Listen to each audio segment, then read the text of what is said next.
Cerita dari seorang anak kos di Mampang, Jakarta Selatan, tentang sebuah warung tua di ujung gang yang katanya udah kebakaran sejak 2005. Tapi anehnya warung itu masih buka. Penjaganya seorang kakek yang seharusnya sudah meninggal. Sebelum kita mulai, tekan tombol like, subscribe, dan nyalain lonceng notifikasi. Tahun 2023, seorang pemuda bernama Raka pindah ke Jakarta untuk pekerjaan barunya. Ia baru saja diterima sebagai desainer grafis di sebuah agensi kecil di kawasan Kuningan. Demi menghemat ongkos dan waktu tempuh, Raka mencari tempat kos yang tak terlalu jauh dari kantor. Setelah mencari-cari lewat grup Facebook dan rekomendasi teman, akhirnya ia menemukan sebuah kos sederhana di daerah Mampang Perapatan, Jakarta Selatan. Kos itu terletak di dalam gang kecil yang cukup sunyi. Gangnya hanya cukup untuk satu motor lewat dan dikelilingi oleh rumah-rumah tua yang sebagian tampak kosong. Pepohonan rimbun menutupi sebagian besar langit, membuat suasana gang itu terasa redup meski di siang hari. Tapi Raka tak terlalu mempermasalahkan. Yang penting tempatnya bersih dan murah. Namun ada satu hal yang langsung menarik perhatian Raka sejak pertama kali menginjakkan kaki di sana. Di ujung gang itu berdiri sebuah warung tua, kecil, dengan atap seng dan dinding triplek yang mulai lapuk. Letaknya sedikit tersembunyi di balik pohon pisang dan semak-semak liar, membuat orang yang lewat kadang tak sadar kalau di sana ada warung. Tapi yang aneh, warung itu selalu buka. Siang, malam, bahkan dini hari sekalipun, lampu kuning warung itu terus menyala. Penjaganya seorang kakek-kakek kurus, berkulit gelap, dengan rambut putih lebat. Ia selalu memakai kaos oblong lusuh dan sarung. Duduk diam di bangku kayu di depan warung. Raka yang baru pindahan menyapa kakek itu saat lewat. "Malam, Kek," ucapnya ramah. Si kakek hanya mengangguk pelan, lalu tersenyum kecil. Senyuman yang terasa hambar, tanpa ekspresi. Beberapa hari berlalu, Raka mulai terbiasa dengan rutinitas barunya. Pagi-pagi ia berangkat ke kantor, pulang bisa malam tergantung lemburan. Ia tak punya banyak waktu untuk belanja kebutuhan harian. Jadi saat stok cemilan dan air di kamarnya habis, ia teringat warung kecil di ujung gang itu. Malam itu, sekitar pukul 11, ia memutuskan mampir. Warung itu seperti biasa, terang oleh cahaya lampu kuning temaram. Di dalamnya, si kakek tampak sedang menyusun botol-botol kosong ke dalam rak kayu tua. Raka menghampiri dengan langkah hati-hati. "Kek, ada Indomie sama air botol nggak?" tanyanya. Kakek itu tak menjawab. Ia hanya mengangguk pelan, lalu perlahan berdiri dan mengambil 2 bungkus Indomie goreng serta sebotol air mineral. Gerakannya lambat, tapi presisi, seolah sudah dilakukan ribuan kali. "Berapa, Kek?"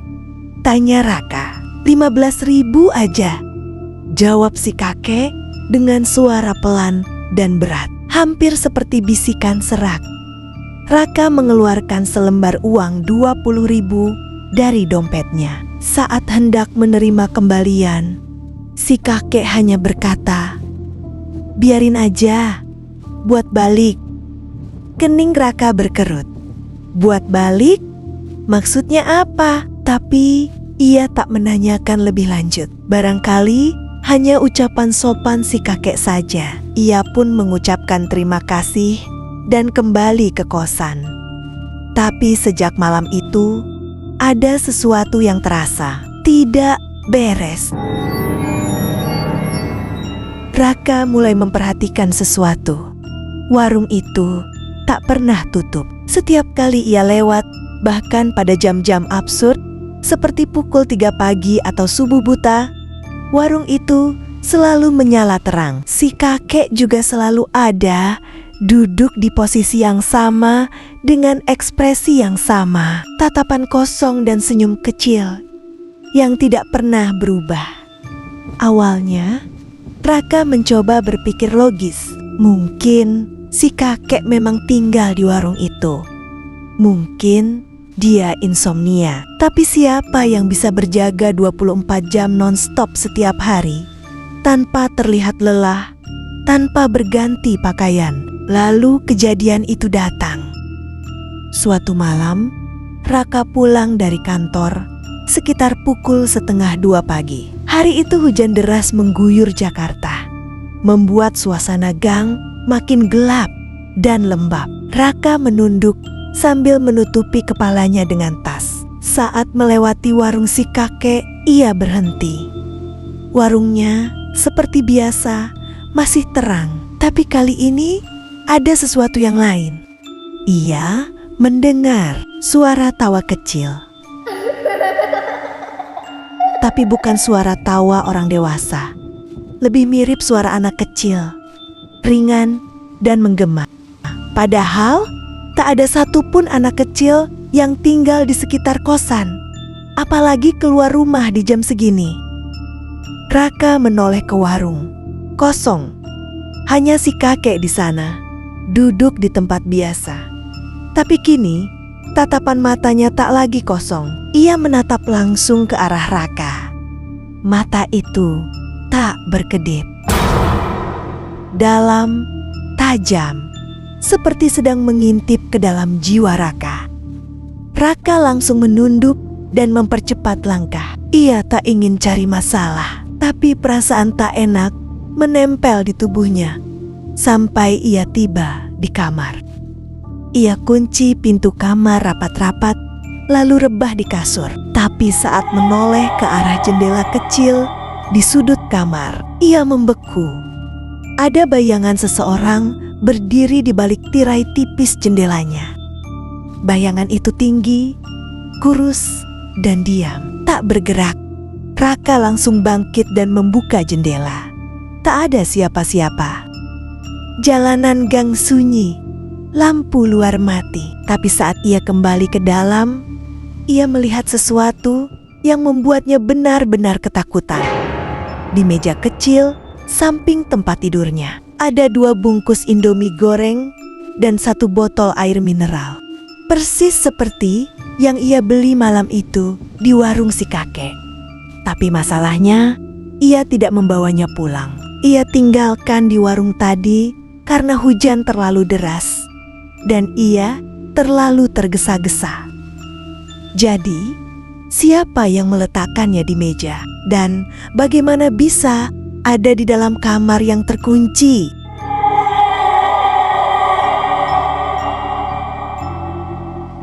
Sejak malam itu, Raka mulai merasa tidak tenang.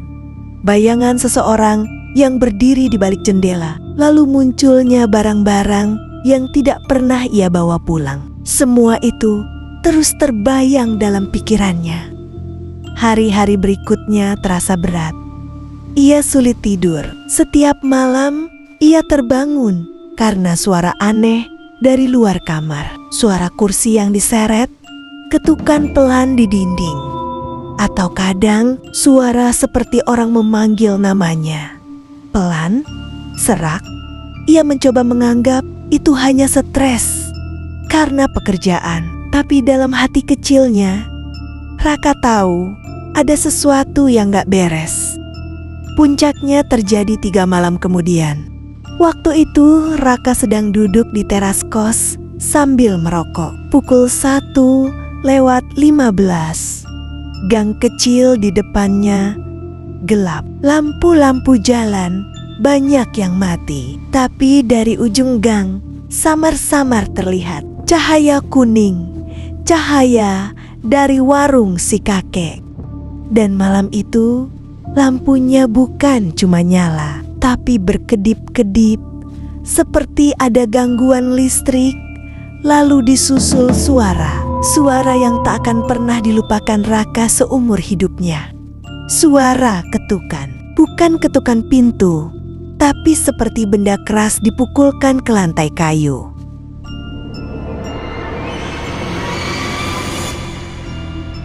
Teratur, pelan, terus berulang.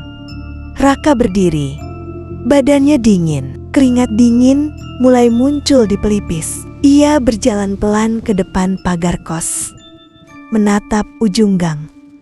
Warung itu kosong, tapi suara ketukan masih terdengar. Sekarang ditambah dengan suara tawa lirih, tawa anak kecil.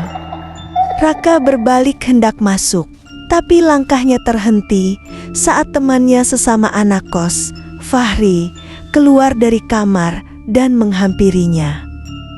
"Bro, lu dengar suara ketukan juga?" Raka langsung menatapnya. "Iya, dari warung itu." Fahri langsung mematung. Wajahnya berubah pucat. "Lu bilang dari warung?" Raka mengangguk, sedikit bingung. "Iya, kenapa?" Fahri menarik napas panjang, lalu duduk di kursi plastik dekat dinding. "Lu baru pindah kan? Gue juga baru 2 bulan di sini. Tapi ada yang udah lama tinggal di kos ini, si Sigit. Dia pernah cerita soal warung itu." Raka diam, menunggu. Fahri melanjutkan, katanya warung itu dulu beneran rame. Penjaganya kakek-kakek juga, ramah. Namanya Harun. Raka langsung menegakkan tubuhnya. Fahri mengangguk. "Iya, tapi katanya warung itu udah tutup. Sejak tahun ke-2005, si kakeknya meninggal kejebak di dalam warung waktu api nyamber dari dapur." Keringat di wajah Raka serasa mengalir turun semua. Ia menatap Fahri dengan mata membelalak. "Lu bercanda?" Fahri menggeleng. "Gue juga awalnya mikir itu cuma cerita buat nakut-nakutin anak baru. Tapi sekarang gue yakin. Tadi gue lihat ada bayangan orang jalan dari dalam warung. Tapi pas gue lihat lagi, warungnya gelap, kayak nggak pernah dipakai." Raka berdiri, perasaan takut mulai berubah jadi panik. "Aku pernah beli di sana, Ri, 2 kali. Aku ngobrol sama kakeknya. Dia kasih aku Indomie, teh botol, aku bayar." Fahri langsung berdiri juga. "Gila, lu serius?" Raka mengangguk cepat, suaranya mulai gemetar. "Dan yang lebih parah, barang yang aku beli tiba-tiba muncul di kamarku malam itu. Padahal aku tinggalin." Mereka saling berpandangan dalam diam. Setelah beberapa detik, Fahri pelan-pelan berkata, "Kayaknya kita harus ngomong ke Bu Sulastri." Bu Sulastri adalah ibu kos. Orangnya ramah, sudah tua, dan tinggal di lantai bawah. Ia dikenal sering menyimpan cerita-cerita lama tentang kos dan lingkungan sekitarnya. Tanpa buang waktu, mereka pun turun dan mengetuk pintu kamar Bu Sulastri. Wanita paruh baya itu membuka dengan raut bingung. "Ada apa malam-malam gini, Nak?" Raka langsung bercerita. Ia ceritakan semuanya. Warung yang selalu buka, kakek tua penjaganya, suara tawa anak kecil, sampai barang-barang yang tiba-tiba muncul di kamar. Wajah Bu Sulastri berubah pucat begitu mendengar nama kakek Harun. Beliau berjalan pelan ke lemari, mengambil sebuah map plastik berisi album tua. Lalu ia mengeluarkan sebuah foto kusam.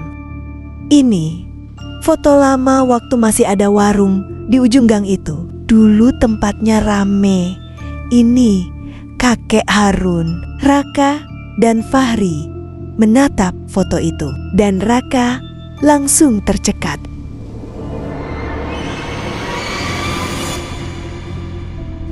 Itu orang yang sama, persis, kaos putih, sarung, wajahnya sama seperti yang ia temui di warung malam-malam. Tapi, kata ibu warung itu, udah tutup. Bukan cuma tutup, Nak. Itu warung sudah hangus terbakar. Saya sendiri lihat apinya. Waktu itu saya masih tinggal 2 rumah dari situ. Kakek Harun gak sempat keluar. Katanya sih lagi ambil sesuatu di dapur. Fahri menelan ludah. Lalu kenapa dia masih kelihatan sampai sekarang? Bu Sulastri menghela napas panjang. Warung itu katanya masih buka, tapi bukan buat kita. Ada yang bilang, kalau kamu pernah beli di sana, berarti kamu sudah dicatat. Dicatat? Iya, dicatat. Sebagai tamu, dan tamu harus kembali.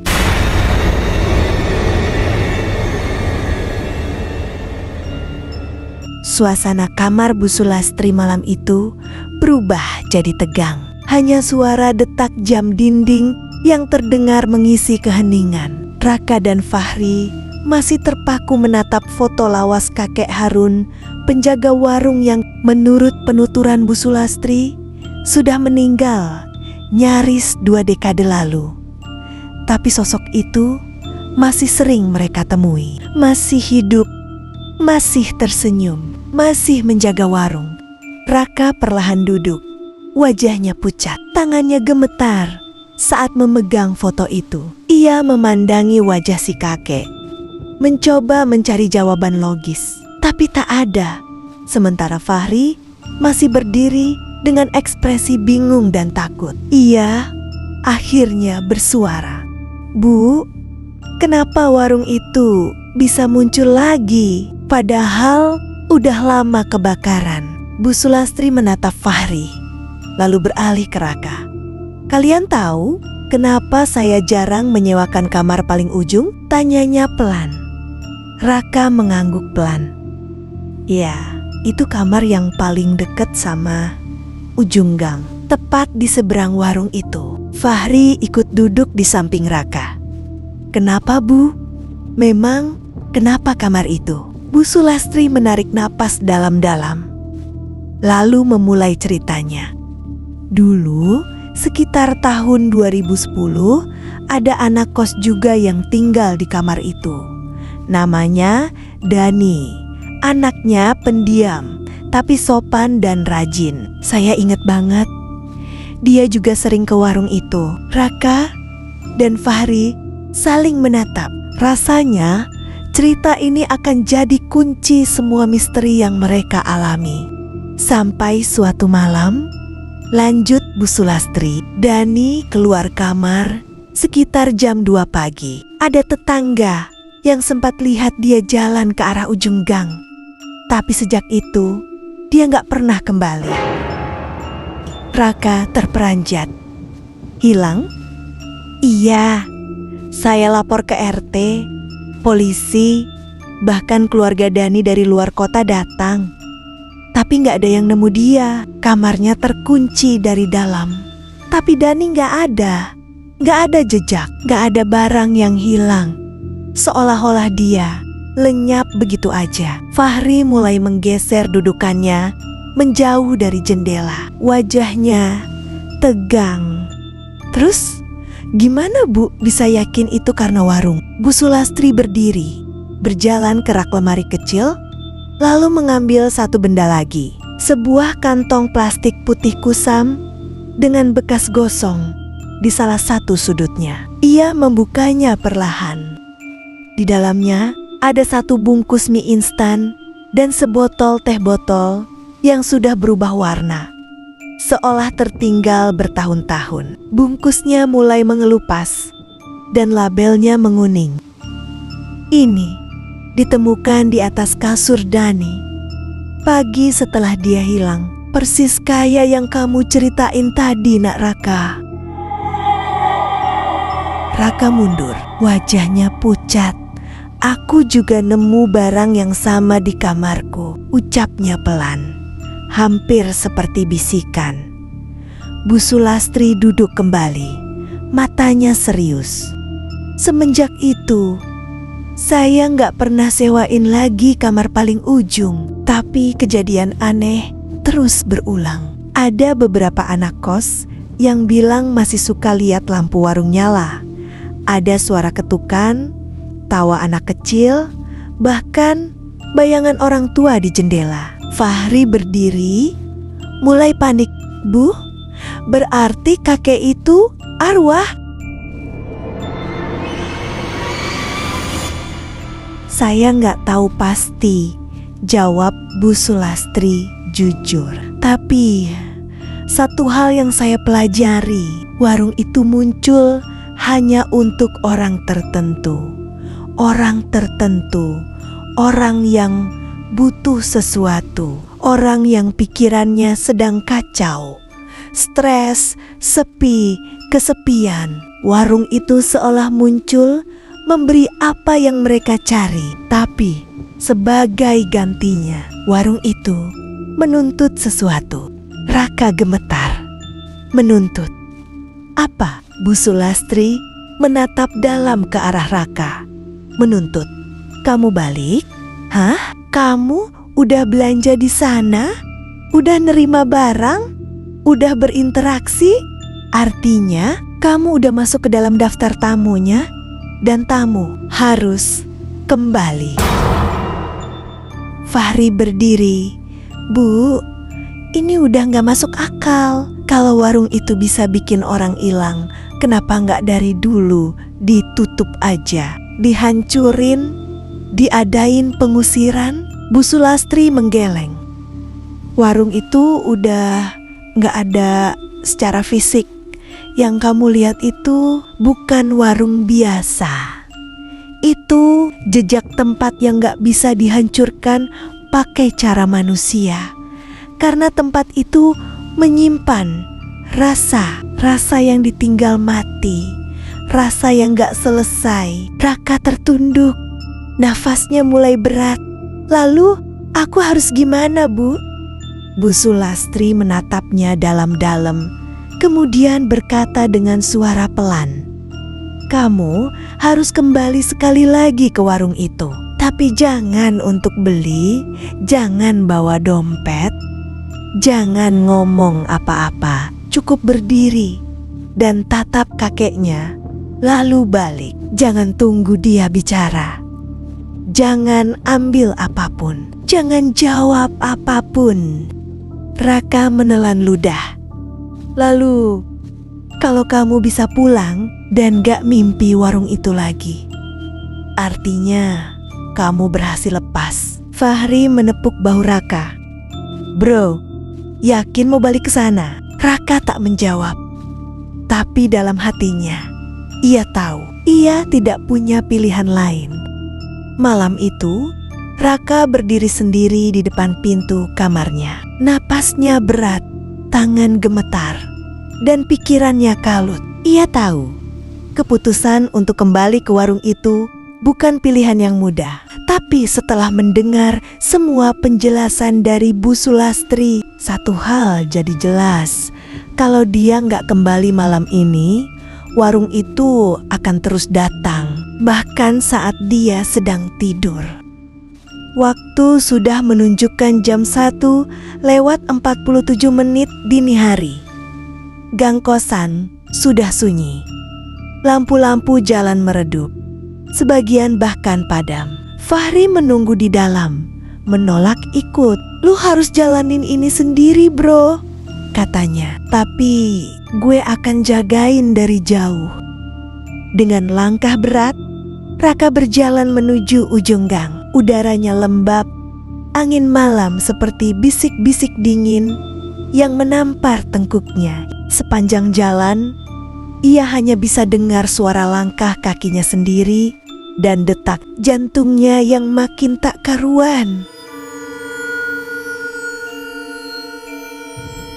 Dan di sanalah warung itu berdiri seperti biasa dengan lampu kuning temara menyala menggantung. Tapi malam ini suasananya berbeda. Tidak ada suara jangkrik, tidak ada anjing menggonggong, hening. Si kakek duduk di sana. Sama seperti biasanya, kaos putih, sarung, dan wajah tua dengan senyum kosong. Tapi kali ini, matanya tidak menatap kosong. Matanya menatap langsung ke arah Raka. Raka berdiri tegak. Kakinya ingin lari.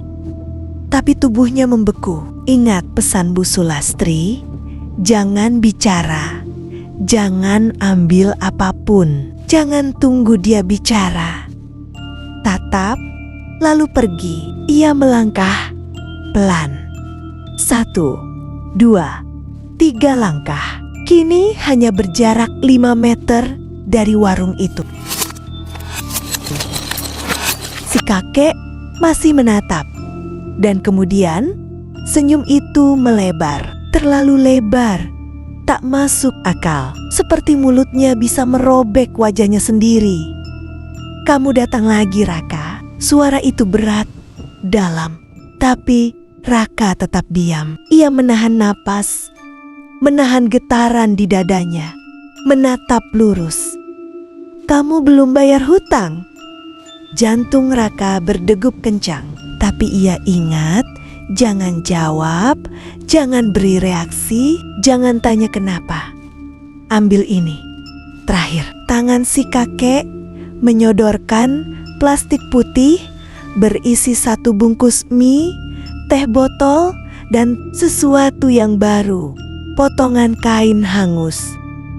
Kain itu warnanya merah, seperti sisa baju yang terbakar. Raka menutup mata sejenak. Tidak, jangan ambil apapun. Ia mundur perlahan, menahan napas, menatap ke bawah. Tapi saat dia berbalik, warung itu tidak ada. Ia sekarang berdiri di tengah tanah lapang kosong, dengan bekas arang dan batu bata gosong berserakan di sekitarnya. Bau asap dan kayu terbakar masih terasa di udara.